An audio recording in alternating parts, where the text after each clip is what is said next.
It's not that you want to be alone. It's that something inside you has built a fortress, and you've forgotten where the door is. You can see other people living outside, connecting, laughing, feeling, and you're trapped behind invisible walls. These aren't walls of brick and stone.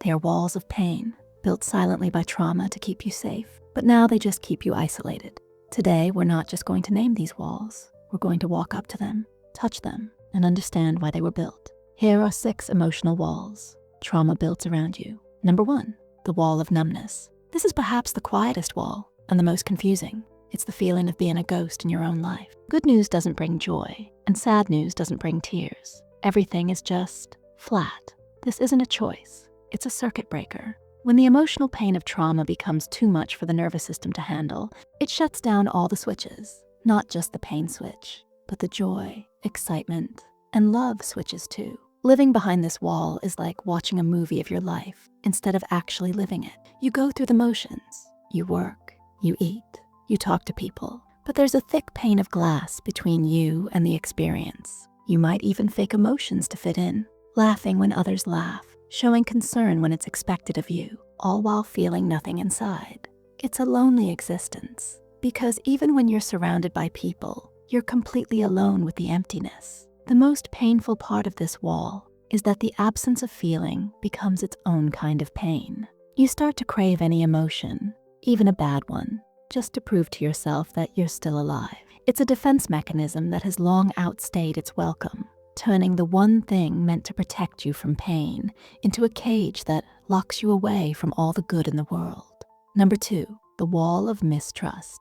For someone who has known trauma, the world is not a safe place. Their experiences have taught them that betrayal can come from anywhere, at any time, often from the very people who were supposed to protect them. So they build the wall of mistrust. This wall is made of suspicion. Every kind word has a hidden motive. Every offer of help is a setup for a future debt. Every new person is a potential threat until proven otherwise. And the proof required is almost impossible to provide.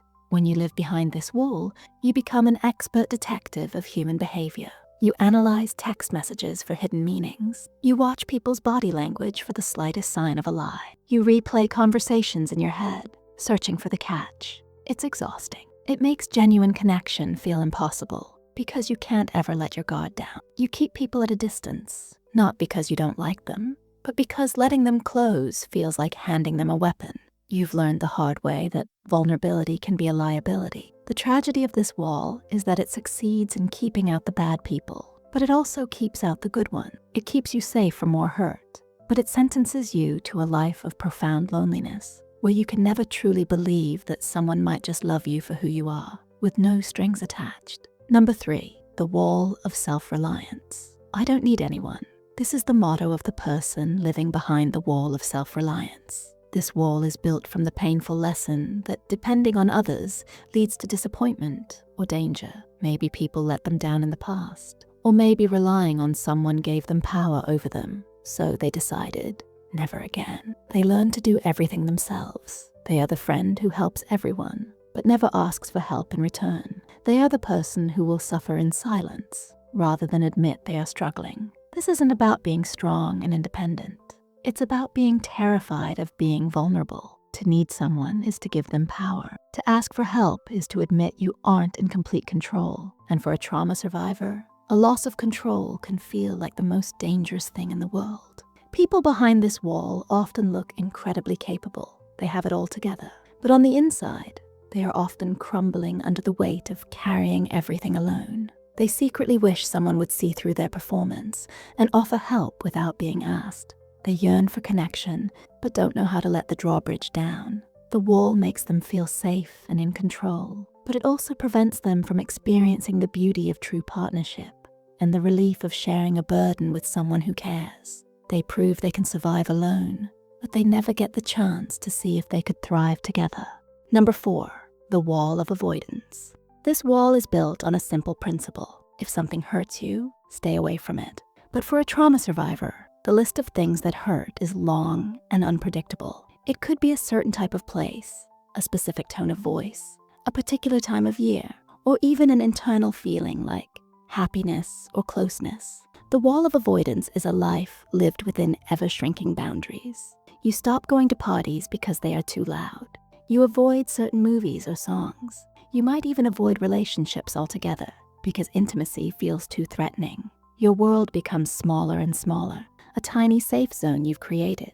But the safety is an illusion. The wall doesn't make the fear go away. It just gives it more power. The more you avoid something, the scarier it becomes. This wall is maintained by a constant, low-level hum of anxiety. You're always scanning your environment, ready to change course at the first sign of a potential trigger. It takes up an incredible amount of mental energy. It stops you from taking risks, from trying new things, from living a full life. Trauma may have been a single event or a period in the past, but the wall of avoidance makes you relive the fear of it every single day. It promises safety, but delivers a life sentence in a prison with invisible bars, where the warden is your own fear. Number 5, the wall of perfectionism. For many who have experienced trauma, especially in childhood, there's a deeply ingrained belief that if they had just been better, smarter, quieter, or more lovable, the bad things wouldn't have happened. This is not logical, but it's a way for a powerless mind to try and make sense of a chaotic world. The result is the wall of perfectionism. The thinking is, if I am perfect, I cannot be criticized. If I am perfect, I cannot be hurt. If I am perfect, I will finally be worthy of love and safety. Living behind this wall is a state of constant pressure. Every mistake, no matter how small, feels like a catastrophic failure. It confirms the deep-seated fear that you are fundamentally flawed. You might procrastinate on tasks because you're terrified of not doing them perfectly. You might be an overachiever at work or school, driven not by passion, but by a desperate need for validation. You can't handle criticism because it doesn't feel like feedback. It feels like a confirmation of your worthlessness. This wall isolates you because it's impossible to be your authentic, messy, human self. You present a polished version of yourself to the world, and you're terrified that one day someone will see the cracks and realize you're a fraud. The impossible standard you set for yourself ensures that you are always falling short, living in a constant state of feeling not good enough, no matter how much you achieve. Number 6, the wall of chronic shame. This is the most insidious wall of all because it's built on the inside. It's a wall made of negative self-talk and a core belief of being unworthy or broken.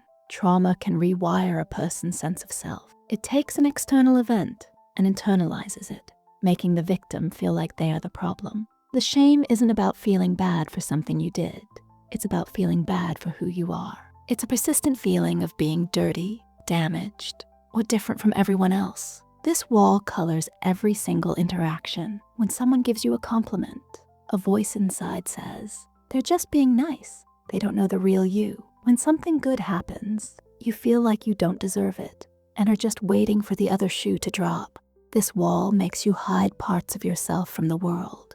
You don't talk about your past. You don't share your true feelings. You believe that if people knew the real you, they would be disgusted and would leave. It is the heaviest wall to carry because you can't walk away from it. It's with you all the time. Overcoming this wall isn't just about learning to trust others. It's the long, difficult journey of learning to trust and forgive yourself for things that were never your fault to begin with. It's about dismantling the belief that you are broken and replacing it with the truth that you are a survivor. These walls were built for a reason, to survive an impossible situation. But the threat is gone and the walls remain. Recognizing them is the first step to taking them down, brick by painful brick. It's not easy, but it is possible. Thank you for watching. If this video resonated with you, please give it a like and consider subscribing for more content that helps us understand ourselves better.